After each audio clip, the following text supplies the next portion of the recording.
Hello everyone, welcome to ईसील 24 classes.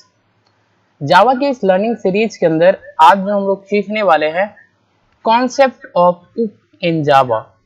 उप की क्या कॉन्सेप्ट है जावा के अंदर, ये आज हम लोग यहाँ पे समझने वाले हैं। ये क्या होता है और इसका इंपॉर्टेंस क्या होता है प्रोग्रामिंग लैंग्वेज के अंदर, इसी के बारे में हम लोग आज यहाँ पे समझने वाले हैं, डिस्कस करने वाले हैं।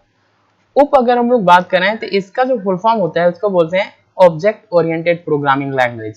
इसका मतलब जावा जो हमारी प्रोग्रामिंग लैंग्वेज है वो पूरी तरीके से ऑब्जेक्ट ओरिएंटेड प्रोग्रामिंग लैंग्वेज है। इसमें वर्क जो होती है ऑब्जेक्ट बना करके की जाती है। अभी हम लोग आगे इसके बारे में अच्छे से समझते हैं। अब देखिए, कंप्यूटर प्रोग्रामिंग लैंग्वेज जो होती है, बेसिकली हम लोग कंप्यूटर प्रोग्रामिंग लैंग्वेज को टू टाइप्स में डिवाइड करते हैं। एक आपकी होती है प्रोसीड्यूरल प्रोग्रामिंग लैंग्वेज और एक होती है object oriented programming language. Okay, ये जो आपकी प्रोग्रामिंग लैंग्वेज होता है इसके अंदर आप क्या करेंगे, प्रोसीड्यूर्स या आप क्या करते हैं मेथड्स बनाते हैं और इसके थ्रू आप क्या करते हैं काम करते हैं। इसमें स्टेप बाय स्टेप आप कोड लिखते हैं, मेथड्स बनाते हैं और यहाँ पे डाटा के अंदर आप ऑपरेशन परफॉर्म करके वर्क करते हैं। जबकि ऑब्जेक्ट ओरिएंटेड प्रोग्रामिंग लैंग्वेज जो होती है इसमें क्या होता है कि आप ऑब्जेक्ट बनाते हैं, यानी कि जितने भी आपके कोड होंगे कोड के अंदर आप ऑब्जेक्ट बनाएंगे। ऑब्जेक्ट क्या करता है, आपका डाटा और मेथड जो आपके कोड के अंदर होता है दोनों को कंटेन करता है और प्लस में ऑब्जेक्ट के थ्रू हम लोग यहाँ पे डाटा को या मेथड को एक्सेस कर पाते हैं। तो जावा जो हमारी है वो ऑब्जेक्ट ओरिएंटेड प्रोग्रामिंग लैंग्वेज है, जो यानी कि इसमें हम लोग ऑब्जेक्ट बनाते हैं, ऑब्जेक्ट के थ्रू हम लोग डाटा को एक्सेस करते हैं या कोड के अंदर जो भी मेंबर्स होते हैं उसको एक्सेस करते हैं। Clear.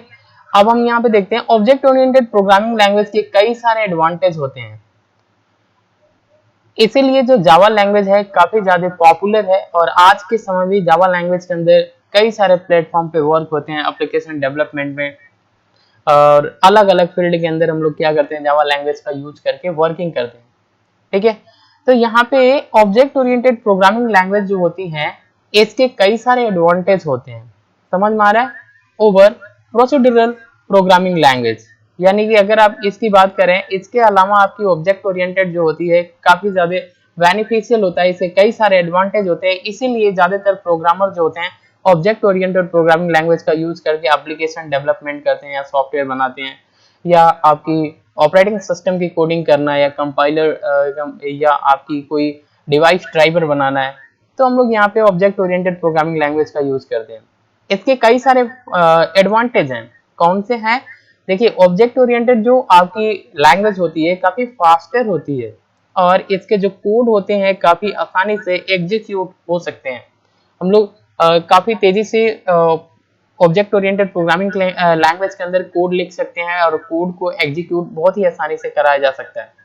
Object oriented programming language जो होता है ये एक क्लियर स्ट्रक्चर प्रोवाइड करता है प्रोग्राम्स के लिए, ताकि आप आसानी से प्रोग्राम को स्टेप बाय स्टेप यहाँ पे लिख सकें। Clear. Object oriented programming language जो होती है ये जावा कोड को ड्राई बनाने में मदद रखती है, ड्राई बनाने में मदद करती है। ड्राई का मतलब होता है डोंट रिपीट योरसेल्फ, ये इसका फुल फॉर्म है। इसका मतलब जैसे मान लीजिए आपने कभी कोई कोड लिखा, 2-3 लाइन 4 लाइन का कोई कोड आप लिख रहे हैं, अगर आपने इस लाइन में रिपीटेड कंटेंट लिख दिया, जैसे मान लीजिए यहाँ पे कोई कोड लिखा, उसी कोड को आपने रिपीट कर दिया, तो ये आपकी डिबग हो जाती है, मतलब ये आपकी एरर हो जाती है। समझ में आ रहा है। तो जावा जो होती है वो रिपीटेड कंटेंट को ब्लॉक करता है, समझ में आ रहा है। इससे क्या होता है, हम कोड को बहुत ही आसानी से मेंटेन कर पाते हैं और उसको मॉडिफाई भी कर पाते हैं और इसके अंदर जो एरर होती है बहुत ही आसानी से निकाला जा सकता है। समझ में आया। तो ये जो कोड होती है जावा उप जो होती है, उप ऑब्जेक्ट ओरिएंटेड प्रोग्रामिंग लैंग्वेज, ये मदद करती है कि जावा कोड को ड्राई रखा जाए। क्लियर। अब आगे हम लोग यहाँ पे देखते हैं उप जो होती है इसके अंदर होता क्या है, हम लोग यहाँ पर ये ऑब्जेक्ट बनाते हैं, ऑब्जेक्ट बना करके यहाँ पे क्या करते हैं वर्क करते हैं, और यहाँ पे कोई एप्लीकेशन डिजाइन करना है या कोई सॉफ्टवेयर बनाना है तो हम लोग क्या करते हैं ऑब्जेक्ट के थ्रू ही हम लोग यहाँ पे क्लासेस बनाते हैं, ऑब्जेक्ट बनाते हैं, एप्लीकेशन या कोई भी सॉफ्टवेयर हमको डिजाइन करना है तो हम डिजाइन करते हैं। अब जो उप होता है ये क्या करता है, जो भी हम एप्लीकेशन डिजाइन करते हैं उसको उस कोड को पूरी तरीके से ये रीयूजेबल बनाता है। मतलब कम से कम कोड लिखना और शॉर्ट एंड टाइम के अंदर आप इसको आसानी से डेवलप कर सकते हैं और प्लस में इसकी कोड को रीयूज कर सकते हैं। यानी कोड आपने जो बनाया है फिर से आपको अगर कोड को यूज करके किसी और एप्लीकेशन के लिए डिजाइन करना है तो आप उसको रीयूज कर सकते हैं। ठीक है, चलिए आइए हम लोग यहाँ पे देखते हैं कि क्लास और ऑब्जेक्ट क्या होता है आपकी जावा लैंग्वेज के अंदर। अगर हम लोग बात करें क्लासेस की, तो क्लासेस जो होता है वो हमारा एक टेम्पलेट होता है ऑब्जेक्ट के लिए, टेम्पलेट समझ में आया। और ऑब्जेक्ट जो होती है वो एक इंस्टेंस होती है ऑफ क्लास। अब हम लोग कुछ है इस तरीके से समझते हैं, जैसे मान लीजिए ये कोई हाउस है, तो इसका जो मेन मेंबर होता है यानी कि इसका जो मुखिया होता है, मान लीजिए वो हमारा फादर है, फादर। और इसी के हिसाब से यहाँ पे वर्क आपका जो होता है इस घर के अंदर चलती है। ठीक है, तो यहाँ पे जो ऑब्जेक्ट होगा, ऑब्जेक्ट ऑब्जेक्ट जो होगा वो मान लीजिए ये सन है, सन यानी इस क्लास के अंदर का एक मेंबर जिसको हमने क्या किया, ऑब्जेक्ट बना दिया। अब ऑब्जेक्ट का फायदा क्या है कि लास्ट में ये जो प्रॉपर्टी है, ये पूरी की प्रॉपर्टी जो है वो आपकी ऑब्जेक्ट के पास जाएगी और इसी ऑब्जेक्ट के थ्रू हम लोग क्या कर सकते हैं, इस सारे प्रॉपर्टी को एक्सेस कर सकते हैं। तो ये जो हमारा है यानी कि ये जो आपका फादर हमने बनाया, ये जो घर है, घर का जो मेन मेंबर है फादर, तो ये हमारे एज ए क्लास की तरह काम करता है जावा लैंग्वेज के अंदर।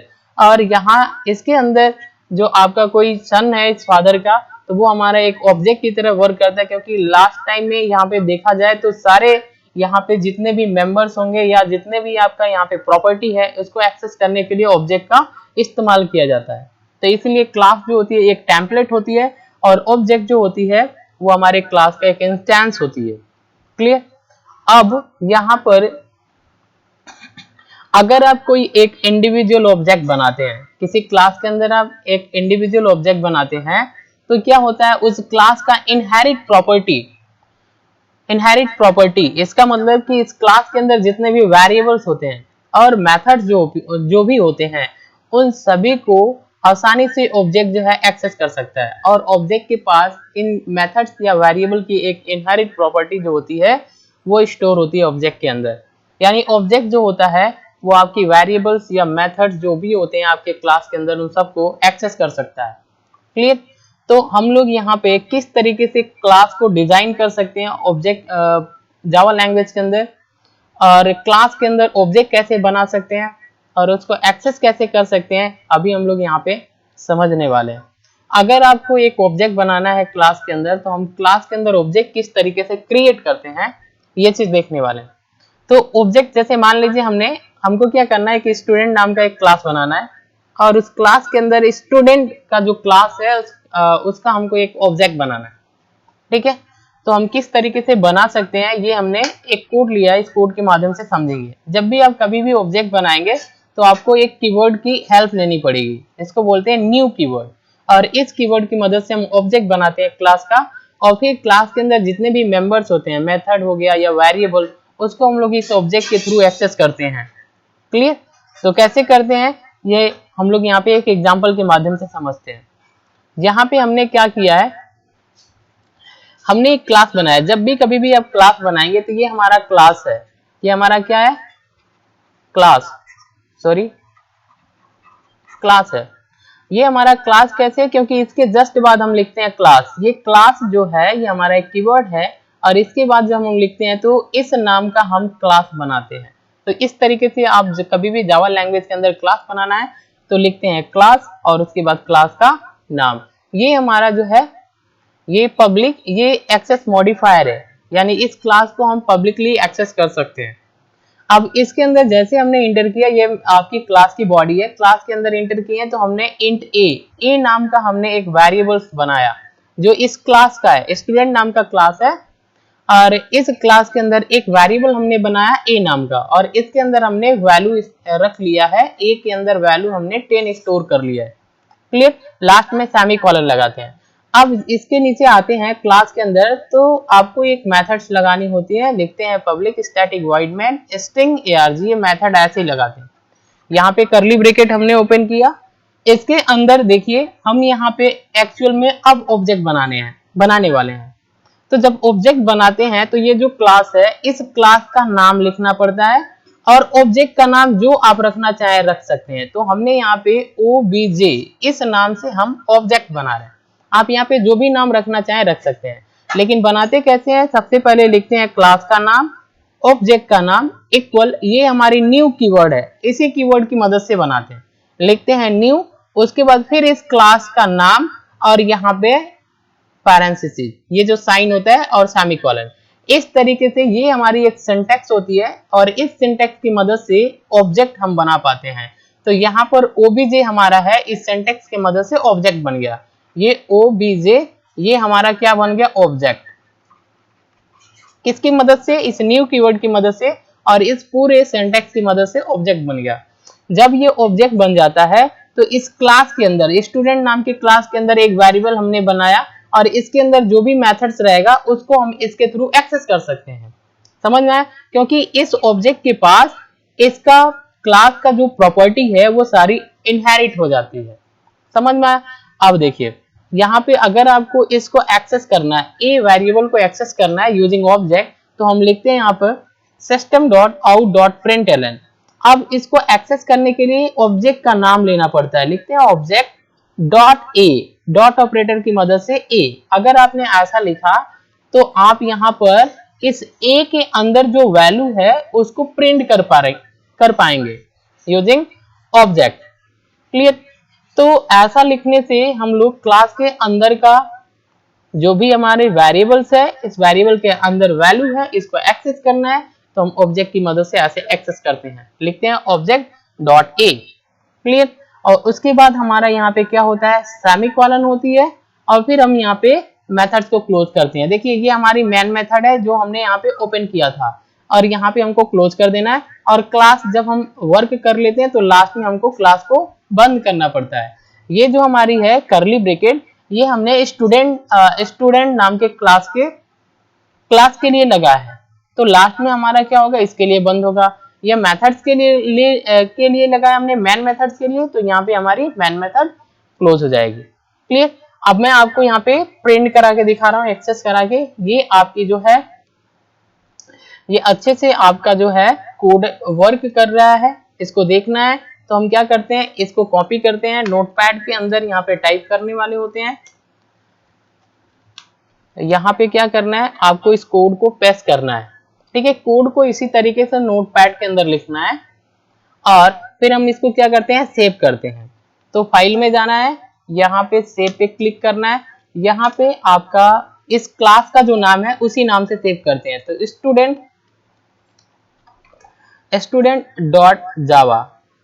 अब यहाँ पे आपको क्या करना है? यहाँ से आपको ऑल फाइल सेलेक्ट करना है, इसको डेस्कटॉप पे क्लिक करके सेव कर देना है। ये हमारा डेस्कटॉप पर ये हमारा फाइल है, इसको रन कराना है। जावा की कोड को cmd ओपन करते हैं। cmd के अंदर आपको यहाँ पे डेस्कटॉप पे चलना होता है। लिखते हैं cd डेस्कटॉप, एंटर। डेस्कटॉप पे आ गए। अब अपने जावा सी, पहले लिखते हैं जावा सी, उसके बाद अपने फाइल का नाम। तो हमारे फाइल का जो नाम है जावा सी स्टूडेंट डॉट जावा, इंटर। जैसे आप इंटर करेंगे ये कोड रन होगा। अगर आपका एरर रहेगा तो एरर शो करेगा, नहीं तो आपकी एरर नहीं दिखाएगी। अब आपको कोड को रन कराना है। सी फॉर कंपाइलेशन होता है एरर चेक करने के लिए। अब आपको रन कराना है तो सी को हटा देना है, इंटर करना है। जैसे आप इंटर करेंगे तो यहाँ पे देखिए ये आपकी रिजल्ट आ गया 10। आपने ए नाम का वेरिएबल बनाया, उसके अंदर 10 स्टोर किया था। आप ऑब्जेक्ट बना के इसको एक्सेस इसी तरीके से कर पाएंगे। ओके, आज के लिए बस इतना ही। Thanks for watching. अगर ये वीडियो इन्फॉर्मेटिव लग रही है तो चैनल को सब्सक्राइब करें और शेयर करें, क्योंकि सब्सक्राइबर बहुत जरूरी है। Thanks for watching.